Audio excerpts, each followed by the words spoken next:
Hi everyone and welcome to Computerz. Today we are going to see how we can convert propositional statements into English statements and English statements to propositional statements. Now if I have four propositional variables, B say is equal to I cheat, R is equal to I write an exam, Q is equal to I will get caught, S is equal to I will fail. So how can I translate these propositional statements into English like statements? So R and P, the connectives I have highlighted with orange color. It says R and P implies, or if R and P, then Q and S. So how will I convert this into an English statement? R here represents I write an exam. So I can say if I write an exam, because this R and P is for the if and then connective. So I write if I write an exam. Then the and connective, so I write a and here. If I write an exam and, then P is equal to I cheat. So I write if I write an exam and I cheat. So now this is the if then connective. So I write then. Then Q is equal to I will get caught. So I write then I will get caught. Then for the and connective I write and then S is equal to I will fail. So I write I will fail. So this is how I can convert it into English statement.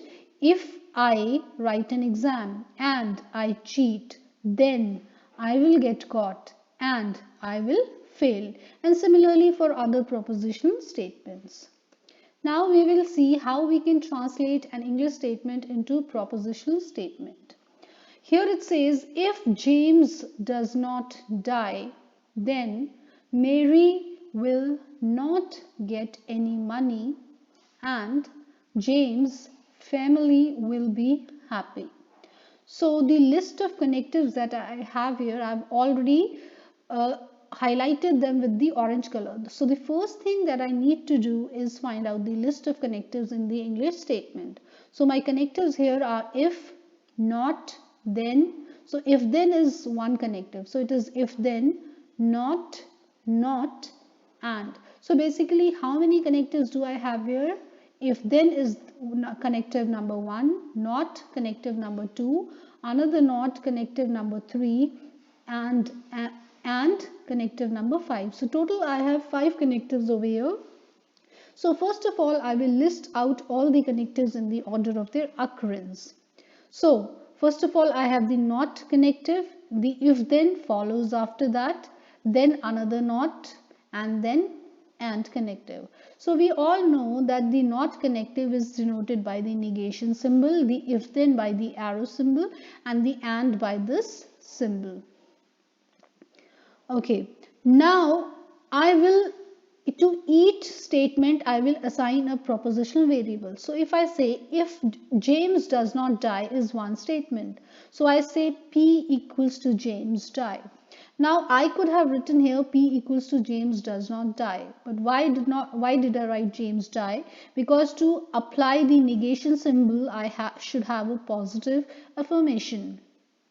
Because if I already write James does not die, I will not be able to apply the negation connective to it. So to apply a negation connective to any statement, I need to have a positive affirmation. That is why I write P equals to James die. Then another statement, Mary will not get any money.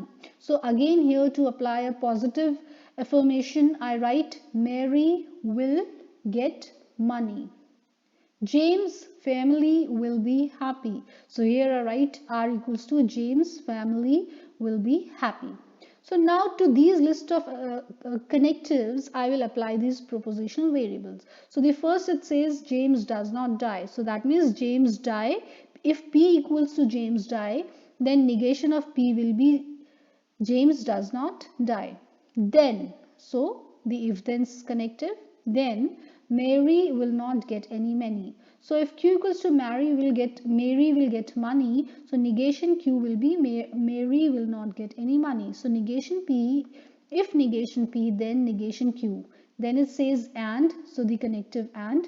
James family will be happy. So R equals to James family will be happy and are. So this is how I translate the following English sentence into a propositional statement. If negation P, then negation Q and are. Now we will see what truth tables are. What are truth tables doing in a propositional statements or in propositional logic? What is the role of truth tables? Truth tables tell us about the possible outcomes or the possible combinations of truth conditions that we can have with these statements and connectives. Connectives are applied to the proposition statements, and when those connectives are applied to various proposition statements, we get certain outputs. So what are the truth conditions of those proposition statements, and after applying the connectives, what truth conditions we achieve? This is the task of the truth table. Now each proposition statement is either true or a false. So it is either depicted by T if it is true or a 1, and it is depicted by a F or a 0 if it is false. For example, if there is a proposition statement 32 is even, so I know that this proposition statement is true, hence I will write either a T or a 1 in front of it. Another proposition statement, if I say A is a subset of B if and only if X belongs to set B, then X belongs to set A. I know this is false, so this proposition statement, in front of this proposition statement, I will either write F or 0. So basically what is the connective doing? A connective is taking a truth value, and then after performing operation on the proposition statements, it is outputting certain truth value. This is the form of a truth table. It is written in the form of a table. Depending upon the number of variables or input variables that you have the number of inputs. So here I have only one variable, so it is denoted as P. So the negation of P will always be the opposite of P. So if the truth value of P is true, then the truth value of negation P will be false, and vice versa. That is, if the truth value of P is F, then the truth value of negation P will be true. Now, how do we determine what all possible combinations we can have in a truth table, or in other words, how many number of rows will I have in a truth table? For this, we have a simple formula. Now, how many input variables do you have in a truth table? Like here, I only have one input variable denoted by P. So the number of input variables, if I denote it by N, then the number of rows or the number of possible combinations of truth conditions that will I have is equal to 2 to the power N. So here N is 1. That means the number of rows that I'll have here is 2 to the power 1, which is equal to 2. So we can clearly see here we have 2 rows. Similarly, if I have 2 input variables, that means then the number of possible combinations of truth conditions or the number of rows in the truth table that I'll have will be 2 to the power 2. Number of variables N is equals to 2, and the number of rows is 2 to the power N, which is equal to 2 to the power 2, which is equals to 4. So here I can see I have 4 different rows.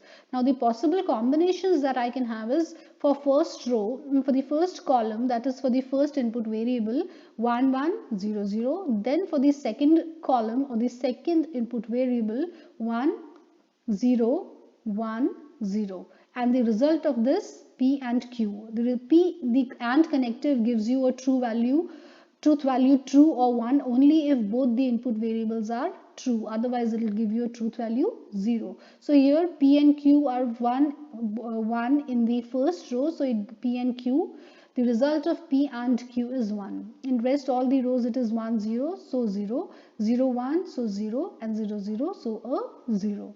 Similarly, if I have 3 different input variables like P, Q and R, then n is equal to 3 here. So the number of possible combinations of truth conditions, or the number of rows that I'll have in the truth table, will be equal to 2 to the power 3, which is equal to 8. So here I'll have 1, 2, 3, 4, 5, 6, 7, 8 rows. And the number of possible combinations that I'll have is like this.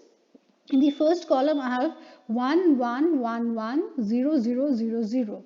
Then in the second column, I'll have 1, 1, 0, 0, 1, 1, 0, 0. And in the third column, I'll have 1, 0, 1, 0, 1, 0, 1, 0.